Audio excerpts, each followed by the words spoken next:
Alô, amigos. Então, recebi inúmeros pedidos dentro do Instagram de vocês perguntando: ué, chegamos no pico? Já passou o pico? Ou ainda temos o pico lá para frente? Eu demorei um pouquinho para responder isso porque estava esperando a evolução dos acontecimentos do Brasil, mas principalmente tentando procurar as informações de outros países. E como vocês sabem, muitos países já estão começando a afrouxar seu regime de quarentena, abrindo. A Dinamarca já na semana passada abriu as creches e escolas, a economia já está começando a andar, engatinhando.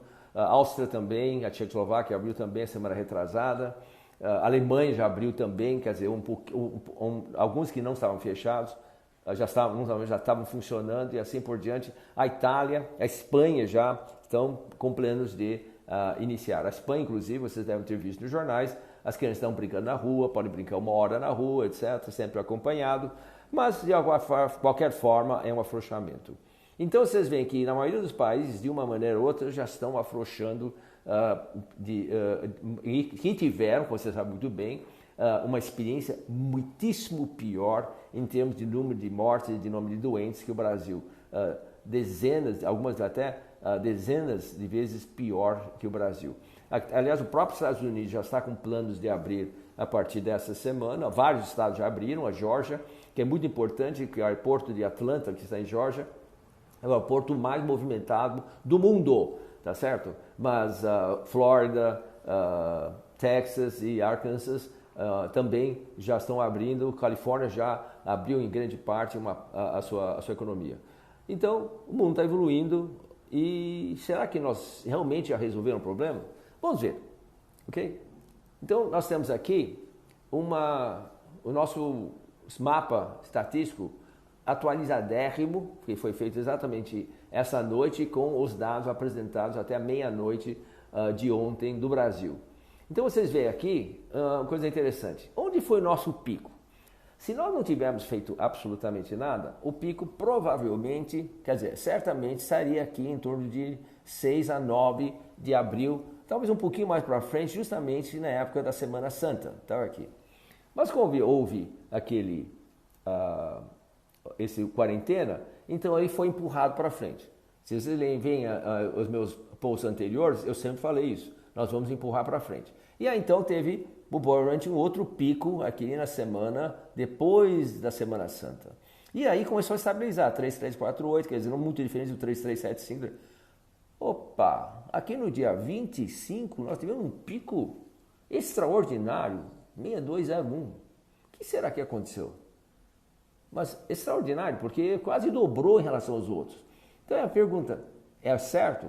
Quem sabe estatística, quem sabe epidemiologia, sabe isso não pode acontecer, não deve acontecer. É considerado, inclusive, se joga o número fora, porque teve alguma influência externa não usual que fez isso.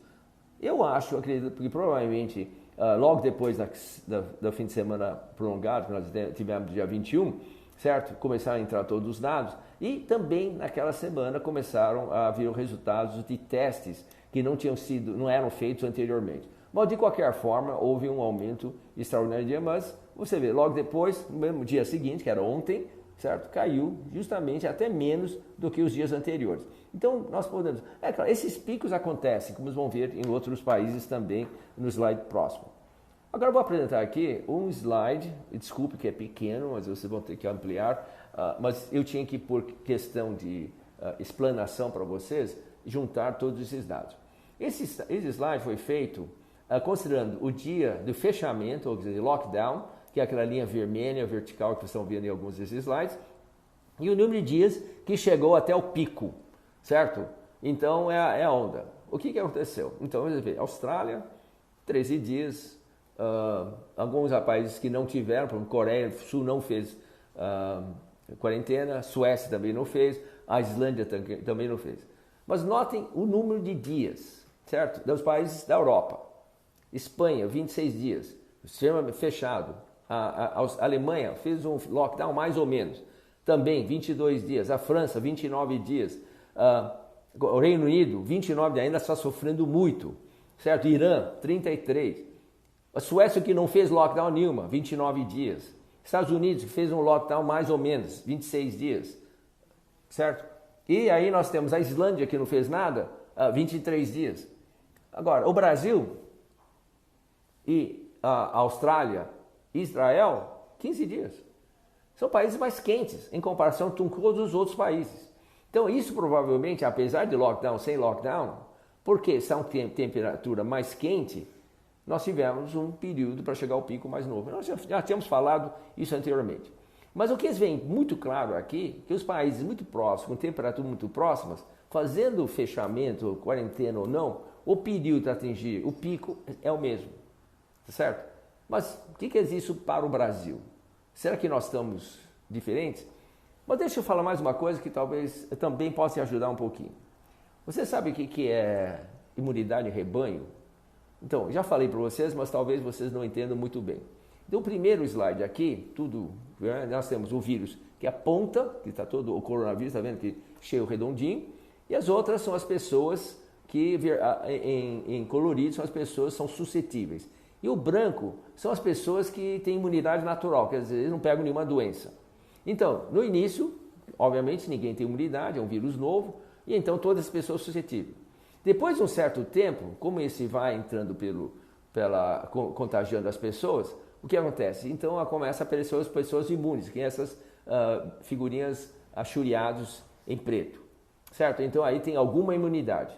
E quando você chega a um ponto em que você tem um número suficiente de pessoas já contaminadas, mas também já com anticorpos, você vê o que acontece. Então é a terceira figura mais para o lado, então todos eles adquiriram e ainda tem mais gente imunizado, certo? Tem as três ou quatro pessoas que são imunes naturalmente, certo? Ou são portadores sadios, e você vê que o número de pessoas que apresentam suscetível à doença começa a cair. Essa, para vocês, eu sempre falei, é necessário em qualquer epidemia. Agora, eu vou voltar ao slide anterior porque quero mostrar para vocês o que aconteceu com a Suécia. A Suécia, se vocês lerem hoje, ou procurarem a informação do primeiro-ministro da Suécia, e do ministro da Saúde no YouTube, foi uma entrevista para uma emissora britânica. Ele falou assim: não, nós escolhemos fazer isso, mas você teve mais mortes? Sim, nós tivemos mais algumas mortes que os outros países, mas olha, morte é ruim, mas essas pessoas provavelmente faleceram de qualquer jeito de uma doença naturalmente, mas não é muito pior. Mas então como justifica? Eu falei, olha, é o seguinte, a ciência mostra que nós temos que ter imunidade de todas as pessoas adquirida para que a doença caia. Eu calculo, e ele falou isso em outra maneira, eu calculo que nós atingiremos os números suficientes de imunidade de rebanho no dia 5 de maio, certo? Isso são estudos epidemiológicos. Bom, mas você não está preocupado? Eu falei, não. Quem deve estar preocupado são vocês, porque vocês estão fazendo quarentena, as pessoas não estão adquirindo imunidade, tá certo? E o que vai acontecer? Lá para frente, vocês vão ter a segunda, terceira, quarta onda. E ele está absolutamente correto. Se vier uma segunda, terceira, quarta onda, a Suécia vai sair numa boa. Ele já tem a maior parte dos cidadãos dele já com anticorpos. E um dado muito importante que é financeiro e econômico, certo? Olha, comparando com os outros dois países, a Finlândia e a Noruega, que são os países vizinhos à Suécia, os cálculos de ganho, assim, a Suécia, certo? Só teve uma queda da economia interna, das transações internas, de 30% da sua economia. Enquanto que a Finlândia perdeu 70%, certo? E a Noruega 60%. Porque eles fizeram uma quarentena dura. Tiveram menos mortes? Não muito diferente. A Suécia é um país muito maior. Mas ele estava confiante. E mais uma coisa. O primeiro-ministro lá goza de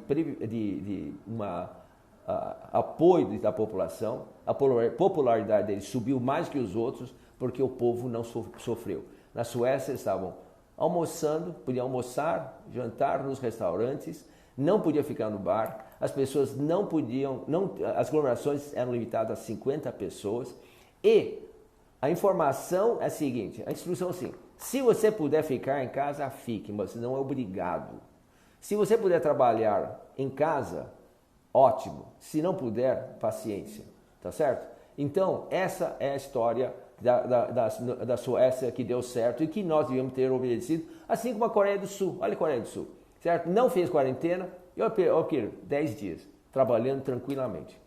Então, quero mais mostrar uma coisa. Essa foi uma estimativa do que nós tivemos em São Paulo. A estimativa pessimista do governo do estado era que, olha, a curva lá em cima. Uma curva otimista são essa aqui de azul. E essa de verde, esse pontinho verde, é o número real de casos aqui em São Paulo até o dia 15, 16 de abril, certo? Olha onde vai. O esperado de São Paulo é muito menor. Então eu pergunto para vocês, era necessário? Precisávamos dessa quarentena dura? E finalmente eu quero mostrar para vocês as mortes no Brasil, certo? Lembrem daquela curva lá em cima? Aqui está a mesma coisa. Então, o pico aqui acompanha o pico de casos novos no Brasil. Então, vocês veem, caiu notificações e também caiu o número de mortes. E finalmente, eu quero mostrar uma coisa. Quando vocês olhem para esse gráfico da esquerda do globo, é assustador, cada dia aumenta mais, não é verdade? Meu Deus! Mas se você verificar realmente o número de óbitos diários, é esse que é importante. Está caindo cada vez mais. Então, nós passamos do pico? Eu acho que sim. Mas eu posso dizer uma coisa, não tenho certeza se isso realmente é a verdade. Por quê? Porque nós empurramos com essa quarentena burra, como nós falamos, e é possível, quando chegar junho, julho, nós vamos ter mais uma onda, depois mais uma onda lá para frente. E que sabe o que vai acontecer? Cada vez que aparece uma onda, obrigatoriamente vai ter que um fechamento. Será que nós aguentamos? Será que nós vamos aguentar abrir, fechar? É o medo que está nos Estados Unidos, é o medo que está toda a Europa, onde fizeram quarentena. Mas não é o medo da Suécia, porque eles não fizeram, nem a Coreia, nem o Japão, que não fizeram quarentena. E lembro vocês essa figura sempre do que acontece com a quarentena, esse azul desce e a segunda onda para frente. Então, nesse momento, já atingimos o pico que era esperado. Será que vai ter outros picos? Só o tempo vai dizer. E se tiver mais mortes aqui para frente, nós sabemos quem são os culpados. Tá certo? Até mais.